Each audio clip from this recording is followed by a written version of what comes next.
Alrighty. Welcome everyone to our February edition of VAST.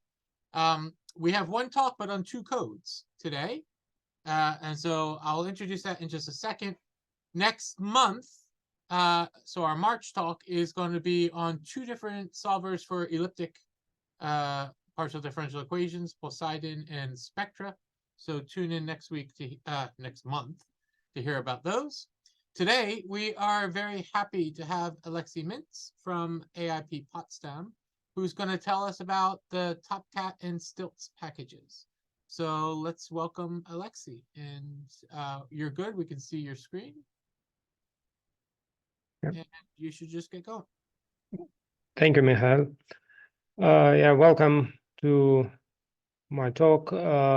Today I'm going to talk about, there are two codes announced, but they essentially use the same internal machinery. So this is basically two interfaces over one code base, TOPCAT and its command line counterpart STILTS.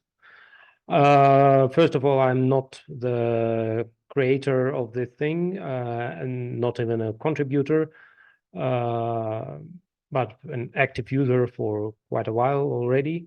The code itself was created mainly by Mark Taylor from University of Bristol, so he's in the audience. Please applause to him for doing this great job. First of all, brief history. The project started over 20 years ago as a part of a much bigger Starlink initiative. And later on, it separated, and became publicly released. But the code base is still deeply intervened into Starlink code base. So the first version with number 1 as prefix appeared in 2004, so almost 20 years ago. The latest major release, the version 4, was over 10 years ago, so it's really quite an old code, but it doesn't mean that it's dead. It's being actively developed, and it typically has 2 releases per year, and the latest one was last November. So technically the code is open source, so you can download it and compile and modify it yourself. But because it's a legacy code from 20 plus years ago, it is a non-trivial task to compile TOPCAT from scratch, but it's possible. Although not really needed. It is a Java code, so it is distributed as a jar file, which you can launch easily from all distributions that have Java. So what TOPCAT can and cannot do? Well, the can column is much larger than cannot. It can work with very large tables. So I myself easily work with tables that contain millions of rows. I don't know what the upper limit. It's probably limited by the memory as well, but yeah, it's quite powerful. So you can view, edit, join different tables, restructure, add and delete columns, and so on. So, and it's impressively quick. In terms of I/O, it can read and write different file formats, CSV, FITS, VO table, and Parquet, to name just a few. It can also access external databases like Vizier, Simbat, but also through JDBC interface, it can access any SQL supporting database engine. You can slice your data in many different ways. You can define subsets of your data, and obviously, and mainly, you can plot it in a variety of different ways, which I will show in a minute. And also, it can interact with other VO tools through SAMP and TAP protocols, which is very efficient. What it cannot do, it cannot work with images, so there is an asterisk, because some stuff you can actually do. It has very limited abilities to fit the data, so only the linear regression is available, and it has no simple way of extending. It doesn't have any plugins or AP or Python module or whatever you can imagine. But again, there is an asterisk. There are some options to extend it. I will give a little demonstration of what TOPCAT can do. So this is the main TOPCAT window. I have loaded one of my favorite tables with my recent results. It's about 1 million lines in there. Majority of functionality is accessible through buttons in the top panel. So you can obviously view the data, you can sort it, select and copy and do whatever you typically do with column data. You can have some metadata that is stored in the FITS or VO table. You can have a list of columns with UCD, for example, if it is provided. The next important thing is that you can have you can define subsets. This can be done in different ways. You can select several lines and say that this will be a new subset, and it will appear in the list immediately.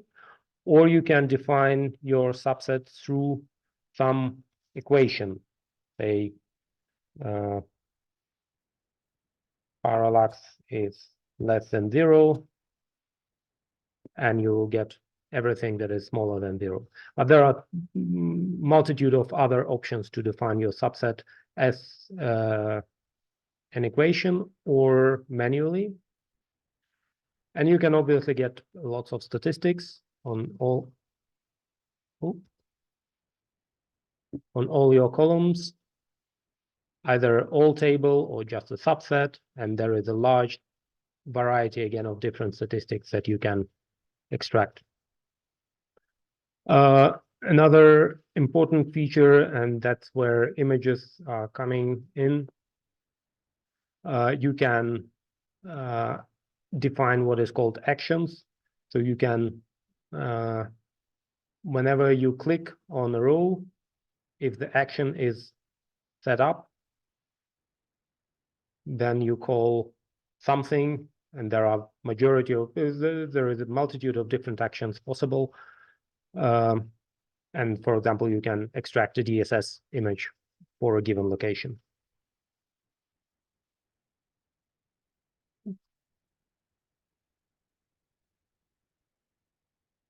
Yeah, and then comes plotting, all simple things, histograms,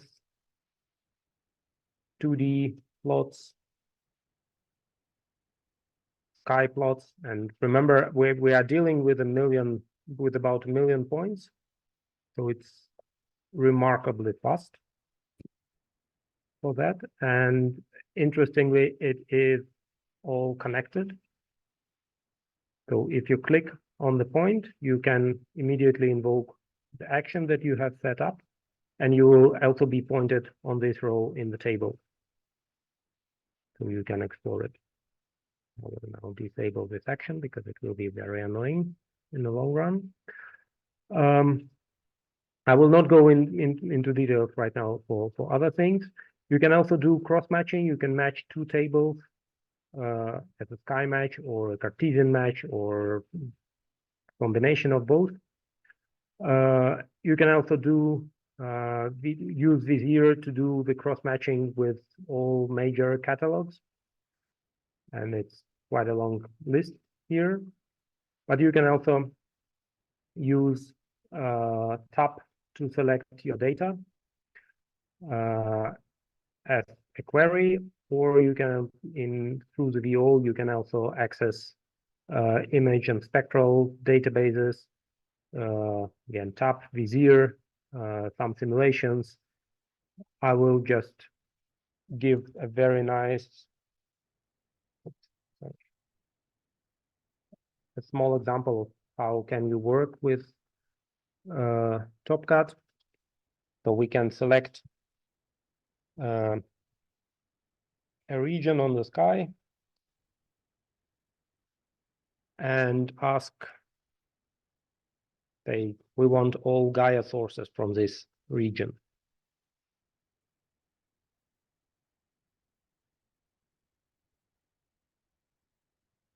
After a few seconds, we will get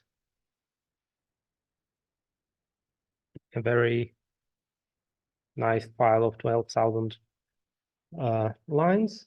I wanted it to be relatively small. So if we just look how it looks on the sky, yeah, it's not very impressive. Just a bunch of points. You don't see much. There is some overdensity here, but it's not really telling. But we can now go to another plot and do a proper motion to proper motion plot. You see that there are two clumps here. We can use the manual selection to select this clump. One. And the equation also appears here, and it will be in the list of subsets. So you can modify it later on. But if we take this, so we have now selected this clump in the proper motion space, all right? And it appears immediately in the sky plot, and you see that it's really cluster here. You can also do yet another plot with our magnitude diagram. I will find the magnitude itself. Yeah. So there is the color magnitude diagram. And if we highlight our selection, you will see that there is a very nice main sequence. You can also see that there is a second clump here, and select another region, and it will immediately appear on all three plots.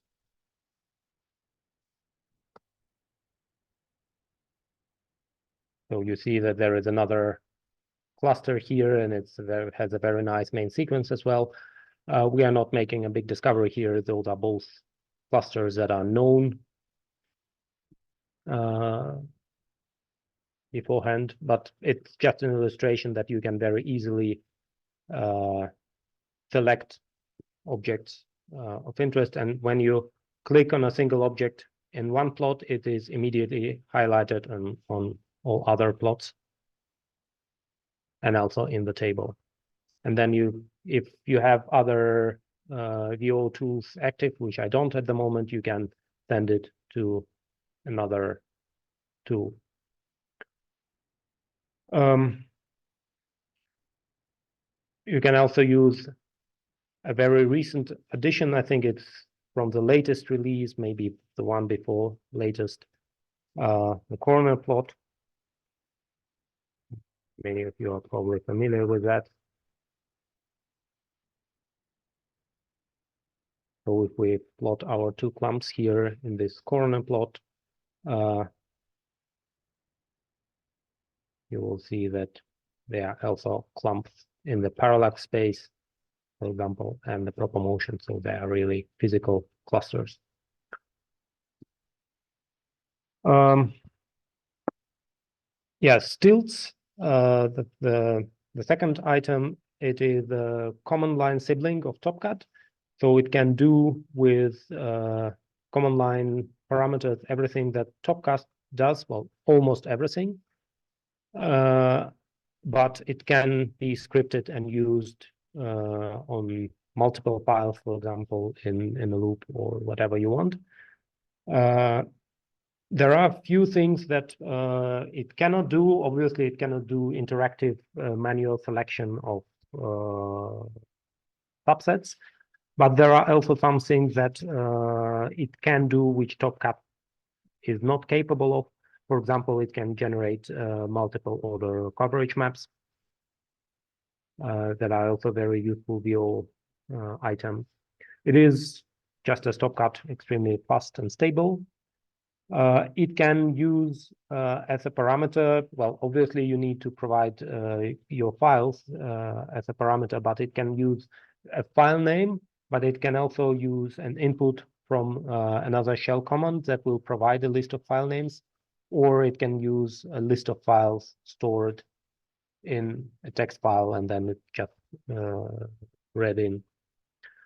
And another important item is that you can do pre-processing and post-processing of your data in a form of commands, which are similar to operations that you can do manually in TOPCAT. You can create new columns, you can remove columns, you can create new columns that will be functions of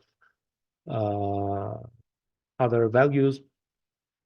But in STILTS, this can be also stored in a file and then loaded just as a program, essentially, which makes it a very good tool. So you can, for example, you can, if you have 1,000 files of a similar structure, you can work in TOPCAT to find out what you actually want to do, but then you can script on one file, but then you can script it and run everything on 1,000 files without further manual interaction. There are a few advanced features. For example, if you are a member of Gaia Debug development team, then you might want to use the internal GBIN format. I don't know if it will be ever public, but within Gaia Debug, we use it very actively. It is compatible with TOPCAT now. You can provide user-defined functions. You will need to know Java programming language for doing that, but once you know it, you can simply write a small class that will contain functions, and then you can load this class together with TOPCAT, and then you can use these functions in your interactive environment. TOPCAT has recently acquired an option to export the plotting command. I will show you in a second how it works. And also there are, I would say, on-demand features. If you have dire need of some functionality that is missing in TOPCAT or in STILTS, you can always write to Mark, and he's extremely helpful and quite willing to implement new things.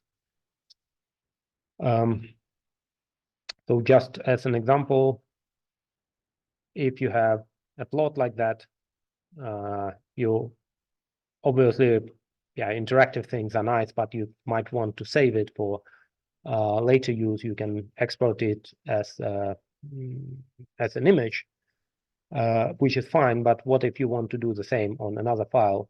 Then the STILTS output comes for help.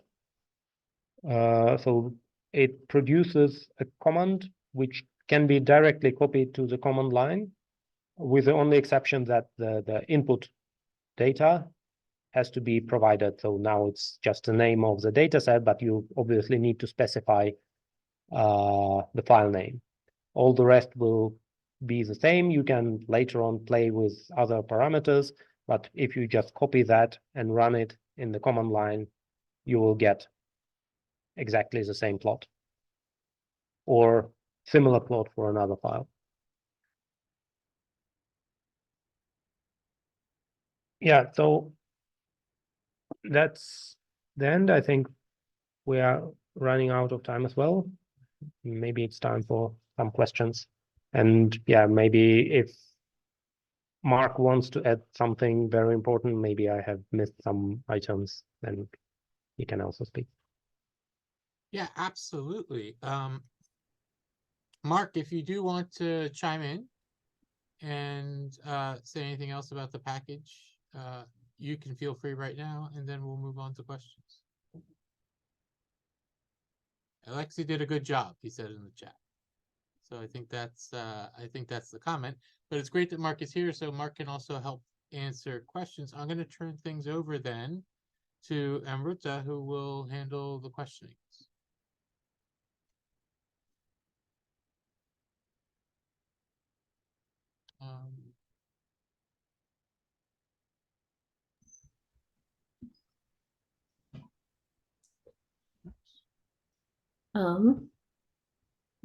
Amrita, are you there? Yeah. I'm here. Sorry, I was trying to switch on my mic. Yep. Hi all, nice to see you in 2024. It's been a while since I've been here, so great to be back. And let's start with the questions. So I think Sam has a question. Does the plotting tool have a LaTeX renderer?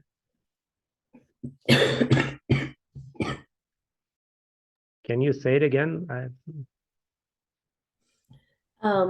The question is, does the plotting tool have a LaTeX renderer? Printer. Mm-hmm. Well, it has an option. I don't think there is a direct printing option, but you can save it to the image file and then print it out if you want. I think direct printing is not there. I think maybe there's some confusion. I meant renderer, LaTeX renderer, not printer. LaTeX renderer, no. Yeah. But what kind of LaTeX renderer was in mind? Like, is it? So I asked the question. I was thinking something like, if you wanted to have one of your axis labels be like a Greek letter sigma. Okay, got it. Yes. For then the answer is yes. So you can, well, I don't know the limit, if there are any limitations, but generally you can switch on LaTeX and then say this is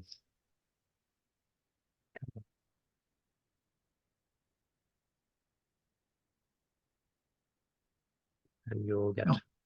Nice. Yeah. I don't know if there are how advanced is that. I've never really used something very fancy, but with Greek letters and subscripts and superscripts, it works like magic. So no problem. Awesome. Cool. Thank you.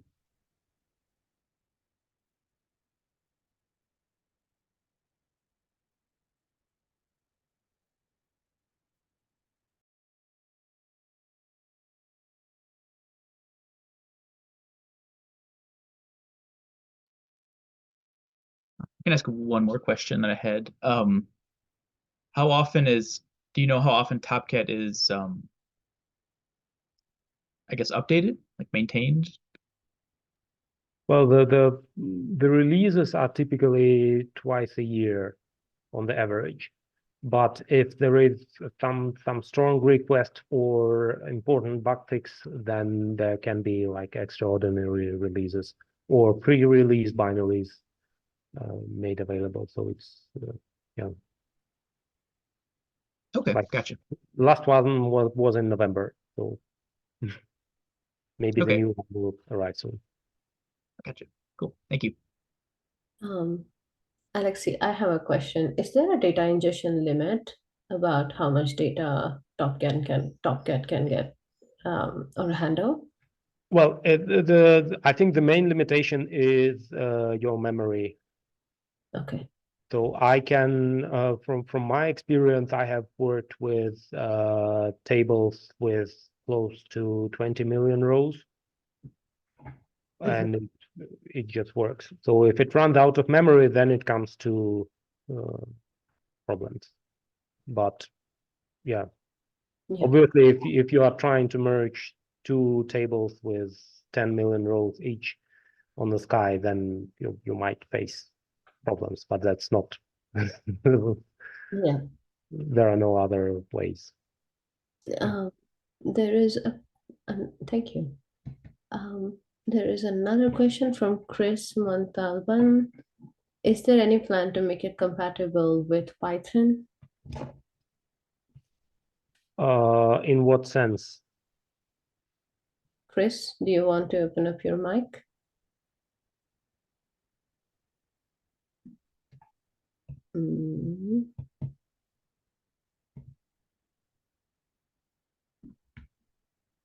I'm I trying. don't think he hears you, but you could. Oh, okay. Oh. For example, Chris says, for example, for plotting or using tables. I would not expect that, to be honest, because there's quite a large volume of code in Java, and well, maybe with JSON you can do something. I, from my side, never had an experience with that. So through JSON, you might be able to use some functionality. But the direct Python connectors, I don't see this easily done. Yeah, can I answer that? Yeah. As well. So yes, there is a Jython interface to STILTS, which Okay. means that you can it's in the STILTS manual, it's called JSTILTS. So you can access all the STILTS functionality in a Pythonic way using Jython. If you don't know what Jython is, it is Python implemented in Java, because Java and C don't talk very nicely to each other, which all sounds good and it works fine, except that if you're using Jython, you can't use Python functionality, which is actually written in C. So you can't combine using Jython STILTS with NumPy and SciPy and lots of other extensions that most people use a lot. So it's of some use, but you can't just drop it into your normal Python way of working usually.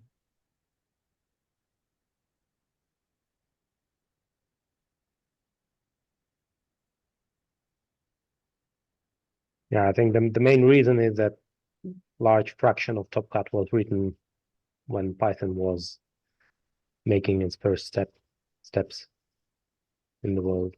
So. I think Java is actually younger than Python. Yeah. No, I don't think so. Well, I wouldn't bet on that, but Yeah. well, Python 20 years ago was not what Python is now. That's for sure. Yeah. Well, I was using it 20 years ago. More questions? I don't see any in the chat. All right. If we don't have more questions today, as we started off with saying, is just one talk. So we thank everyone for your questions. We thank our presenter, Alexei, as well as as Mark for joining us to help talk about both TOPCAT and STILTS. Next week we have I keep saying week, next month we have 2 talks on elliptic solvers for elliptic PDEs. So join us then. And we are continuing to take suggestions for talks. As you saw today, you don't have to be the author of the software. If you want to present something and show off how cool a certain tool is, just raise an issue on our GitHub. We're currently finishing filling up April and working towards the mid-year. So thank you everyone for joining us for the abridged session today, and enjoy your February. Thanks, Mike. Thanks, buddy. Thank you. Bye.